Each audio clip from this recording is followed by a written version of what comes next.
and you've raised $30 million, Moz did, your obligation is to return $300 million to your investors. And so you need to find some way to grow very fast or die trying. This is at Moz. We tried to release a big update that offered all these different solutions to these problems at the same time. Big mistake. The best way to sell is don't sell anything. Earn the awareness and trust of people who are likely to buy.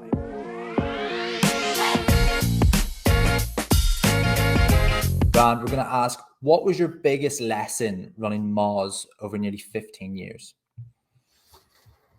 It's a while ago now, but I think with time and reflection, I would say that the decisions that you make, especially about the funding and the structural goals of the organization, dictate almost everything else. Incentives and culture are impossibly powerful forces to overcome, and it's one of the reasons that with my other companies, I've opted for different incentives and different structures. And what kind of incentives would they be? Well, meaning that, Josh, if you are a venture-backed company and you've raised $30 million, which Moz did, your obligation is to return $300 million to your investors. And so you need to find some way to grow very fast or die trying. That is also a very acceptable outcome for a venture-backed company. And of course, 95, 96% of all venture-backed firms fail to return even 1x their investors' capital. And so I think the very frustrating part was that Moz could have been a very successful mid-market business, doing $50 to $70 million a year in revenue, growing at 5 to 10% profitably. But because of the structure it had chosen, right? Because I had opted to raise venture and then raise more, that was not on the table. And, it meant that the company did a lot of foolish things to try and grow fast rather than a lot of intelligent things to optimize what it had. And let's talk about the realities of that, because when you say raising 30 million to me, that's like a number that I can't even imagine. If it was in my business, what happens? But what's the actual reality of that? I'm sure there's struggles that come along with that. The process was we had built some software. We were a consulting agency in 2004, 5, 6, 7. We had built some software that we were using internally for our customers. We released that publicly in 2007, and we started charging people a very minimal amount, like $29 or $39 a month or something, to access it. It started taking off because we had built a big audience via our blog and doing what's now called content marketing, but we had no word for it back when we were doing it. As that grew, attracted the attention of potential investors, and some people reached out, local venture capital firms in Seattle, and were like, hey, would you ever want to kind of take this to the next level? We got excited about some things that we could do with that money, and we raised $1.1 million, which was a very small, relatively small amount even in those days. But once we had done that, we were now a venture-backed company, and so our incentives changed, our structure changed. We grew for a number of years, and then in 2012, raised another round of $18 million, which that put us on course to like, okay, now we have to be a big, serious, high growth, rocket ship somehow. We didn't need that money. We were profitable. We were growing. I think that money slowed us down. I think it made us less careful. I think it took our eye off of the market we cared about and believed in, and forced us to look at a whole bunch of other markets, which we did not have the discipline or team or experience to tackle. And then we raised another $10 million because we had burned through our 18 and we were trying to make it work. Yeah, man, just what a mess. And so you've been involved in quite a few companies. So obviously Moz, you've got SparkToro, and then you've got Snack Bar Studio, your video game company. Mhm. So also very different niches, all three of them. But what's the kind of like the toughest feedback that you've had from running those companies? I think my takeaways list from Moz is huge and very long, right? I wrote the whole Lost and Founder book about kind of all these painful big lessons taken away from those. In terms of SparkToro, I think one of the interesting things that I would say about this company that we're running now is that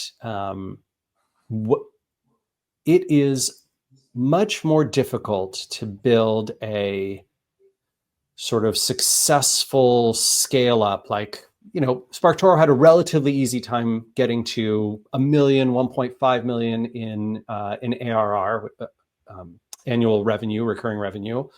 But crossing that boundary and sort of growing 2-3x that size has been very challenging. And I believe one of the big things holding us back is that we are tackling a field that almost no one else is. So there's very little competition. So that's nice.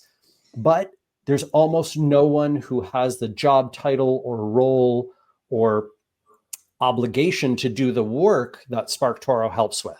Audience research is just not something that a ton of marketers do. Even though SparkToro, I think, solves the problem quite well, the problem is not a popular one, or at least not yet. I think it should be. I think, we're obviously trying to make more people aware of like, hey, it's really important to figure out where your customers pay attention to, what are their sources of influence, what topics they care about, blah, blah, blah, blah. But because it's not sort of getting that meteoric growth that was driven by Google's growth that Moz experienced by being an SEO software company, it's much more difficult to sort of build that, problem space awareness in the field, as compared to Moz, where we didn't realize it. I didn't know that we were riding a wave that made everything so much easier, but we were riding this wave of essentially the growth of the internet around the world, the growth of broadband, and then mobile, as those took off in respectively, 2005 and 2008, like that meteoric growth. And then Google's growth from, private small search engine to world dominating, one of the biggest 5 companies on the planet, something that everyone uses hundreds of times a month. Yeah, that turned out to be a really good wave to ride. And we were, as I mentioned before, we were really dumb for taking our eye off that ball after we had raised a bunch of money at Moz. Awesome. And for SparkToro, what kind of lead generation do you do? Because I watched a podcast where you talked about how not into sales teams. And what is it? What your pinned tweet? You probably remember it. What is your pinned tweet?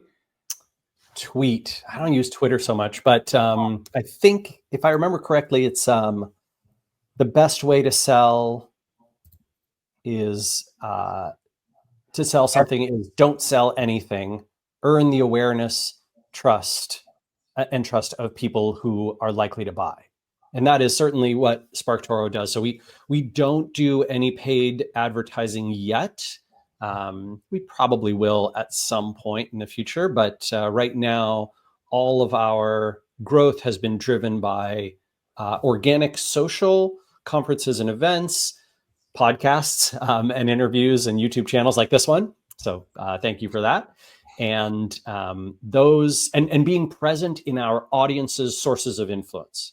So rather than try and kind of get direct traffic to us from Google or these other websites or buy traffic or that kind of thing, we basically do exactly what SparkToro helps people do, which is to say, where do digital marketers, marketing strategists, VPs of marketing, agency owners, where do they hang out? Who do they listen to? What do they read, watch, pay attention to? How can we be present in those places? That has been SparkToro's marketing strategy and tactics for the last, 6 years old now? Yeah. Awesome.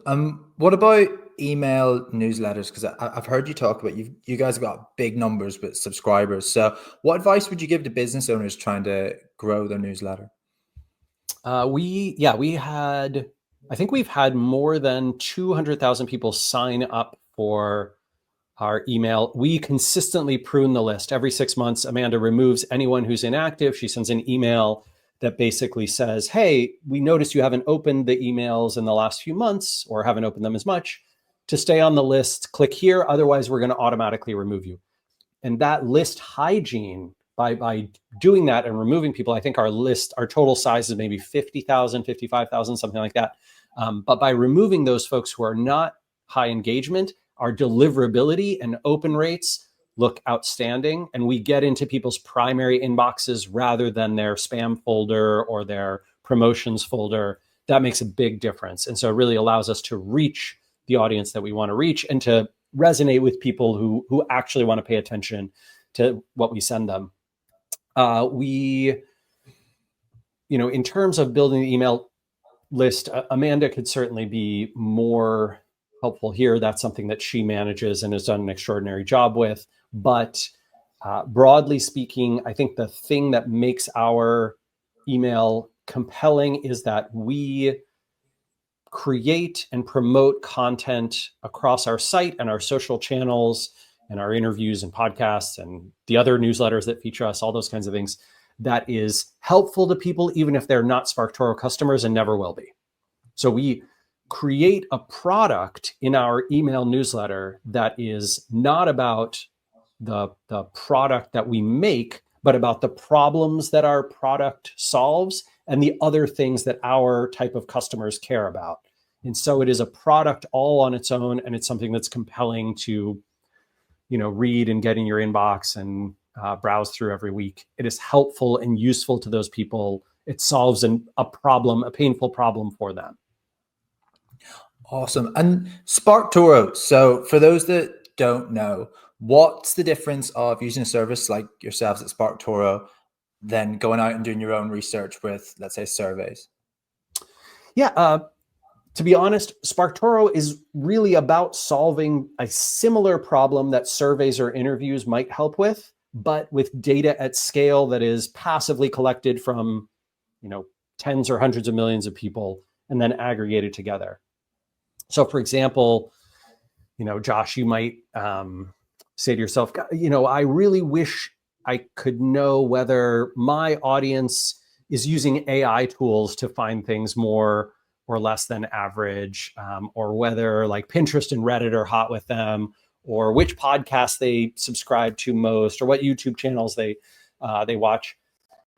And you can ask those types of questions in a survey or in an interview, but the answers tend to be terrible. Like people's memory and amplification of what they use, like what they'll tell you they use and do, is very different from their actual real world behavior.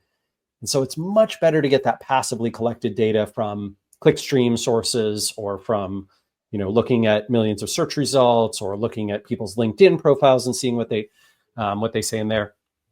And that's what SparkToro does, is essentially passively collecting this stuff to answer the questions that are really frustrating to try and get answers from with surveys or interviews. That approach, we think, is much better for these types of questions.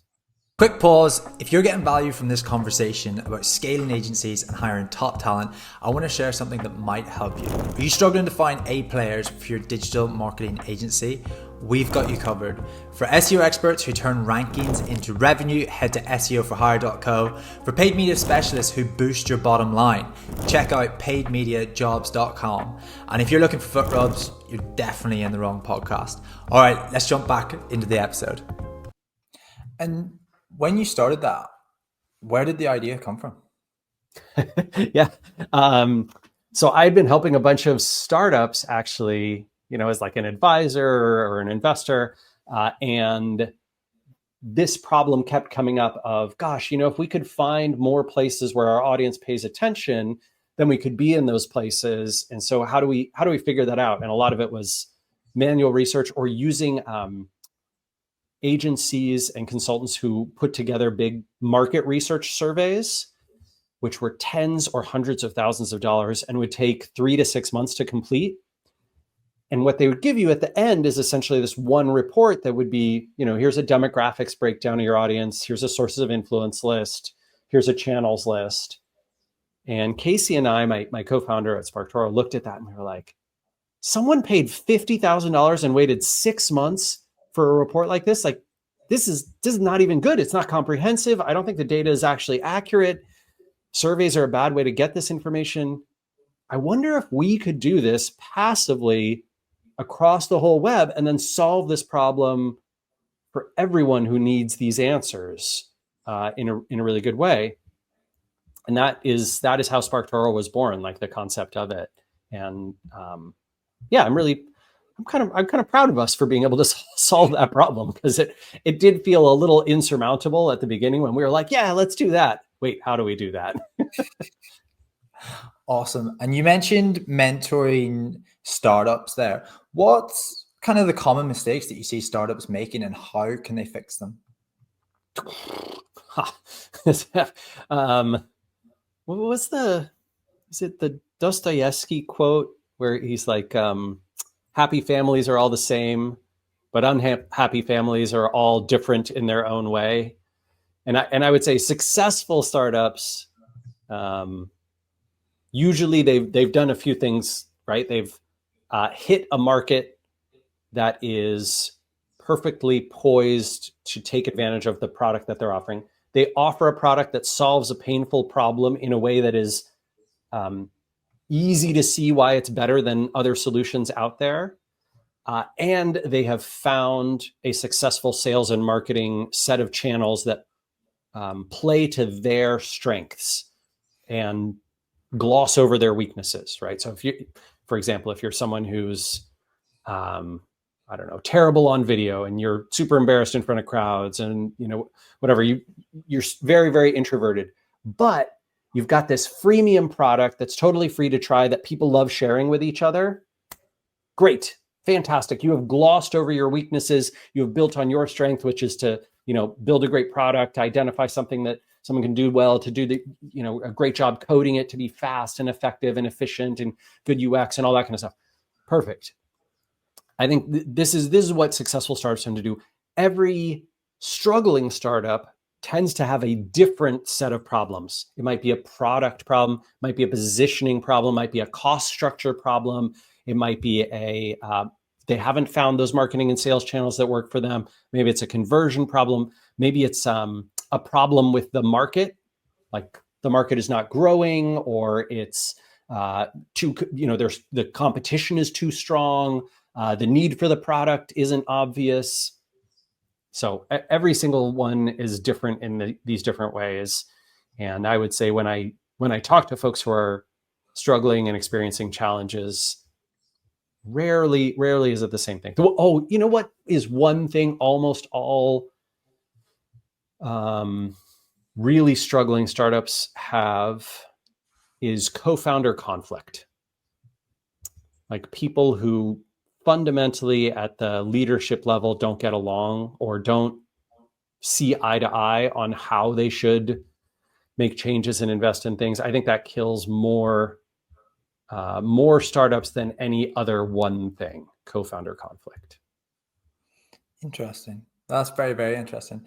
And Rand, so these guys are coming to you obviously because they don't want to make mistakes, and you're hopefully the wise person that tells them, this is what I've gone through, don't do that. What's some of the most expensive lessons that you've had in your business career? I didn't get into the details of it, but we spent a very long time trying to build a product that broadened our market, right? That essentially went from, this is at Moz, from just SEO to helping social media marketers and content marketers and PRs and digital advertising specialists and PPC specialists, all that kind of stuff. We didn't do it one by one. We tried to release a big update that offered all these different solutions to these problems at the same time. Big mistake. I think one of the things that is very smart about modern product and software development is to iterate in small chunks and release very quickly and see what sort of lands and resonates with your target audience and your customers. And then I think after you've done lots of big releases and, lots of small releases and made iterative changes, then you can do kind of an inclusive, hey, we're going to do sort of a redesign project, no new features, but we're going to package everything more nicely so it all fits together better. I think that can work very well. I'll tell you, Josh, one thing that's frustrating though is, so Snack Bar Studio, right, is making this indie video game. You can't do that. There's no way to iteratively release. You basically have your public release, and before that, you can't really release anything publicly. I know historically there are things like early access and demos, but today, unfortunately, the market is such that everyone treats an early access release as the full release and expects you to be sort of polished and perfect at that release. You can privately test. That's kind of the only option, and that's something that we're leaning heavily into. Lots of QA, lots of getting people to play test beforehand, seeing whether, I think this is actually a good rule for any type of software. If you give people either free access to your product, or you sort of do a private alpha where you're paying QA testers. So video games, this is very common. You might recruit a team of like maybe an agency, and they have 20 QAs, and those people are going to play your game, 5 hours each, and they're going to report all the bugs and problems that they find. If you've given them access and you find that even when you're not paying, they go back and play your game, that's a great sign. That means your game is fun and addictive and people want it. And if that's not happening, you probably have some more iteration to do to get there. So this is something that we plan to watch very carefully as we do the QA process. Like, do the people who do QA play it in their off time as well as their paid time? That's going to be an indicator. We try and do it with SparkToro too, right? Where we're like, hey, during the alpha periods, when people are testing, do we find them going back and using it again and again? Great sign. Awesome. And Rand, your time at Moz, you grew that team to over 100 people. And I don't think I've met any business owner that can say that they haven't made hiring mistakes. So what advice would you give to somebody to try and avoid hiring mistakes? Let's see. I don't think hiring is a huge strength for me, nor is management. And so remember we were talking before, Josh, about building a business that amplifies and sort of lives off your strengths and glosses over your weaknesses. So same thing here. Because I don't believe myself to be a great manager and I don't love hiring, I don't like having a big team, my companies are very tiny. And the people that I recruit for them are self-starters and self-managers. Miriam, who's our lead engineer at Snack Bar, needs almost no oversight, right? She knows what she needs to build. She builds it. We have a weekly call. She sort of, hey, here's where I am with this progress. Here's what's happening next week. I've almost never needed to give feedback. It's kind of incredible. Our game designer works with her to tweak and tune a bunch of things and figure out what she's working on. Same is true for our lead artist. The same is true with Amanda and Casey at SparkToro. We sort of decide what we're going to build, what we're going to work on. But from there, no check-ins needed, no management needed. I don't do one-on-ones with the team, with either of my teams. I've sort of outsourced the problem to, I'm going to work with very tiny teams. I'm going to keep the team small. My one piece of advice around this is hire agencies and consultants. We have a bunch of consultants and agencies who do all sorts of things for, everything from taxes and finances to, we have a UX contractor and a designer and a person who did our logo and branding. And, we have people who do our user testing for us at SparkToro. We worked with different outsourced agency, landing page testing. Like, We just work with agencies and consultants, and it's great because you can ramp up or down your spend very quickly without feeling bad. Like, hey, we did a 3-month contract together. We're great. We don't need you again until next year. No problem. As opposed to if you hire somebody, you feel like you have to give them more work because you don't want to fire them and then be like, hey, I only need you 3 months out of the year. Just impractical. So I built the businesses in this sort of designed to be small and leverage outsource providers way. Awesome. Well, look, Rand, I'm wary of your time. I don't want to keep you any longer. Thank you so much for coming on. Where can people find you? Yeah, sure. I write regularly at the SparkToro.com blog. And I'm also pretty active on LinkedIn and Blue Sky. You can find me in either of those places. Hey everyone, I hope you enjoyed that video and got some kind of value from it. If you did, please make sure to leave a comment in the comment section and let me know any feedback that you have for future videos. And of course, hit that subscribe button because we will be releasing videos every single week. So you're going to want to stick around. Thank you and see you in the next one.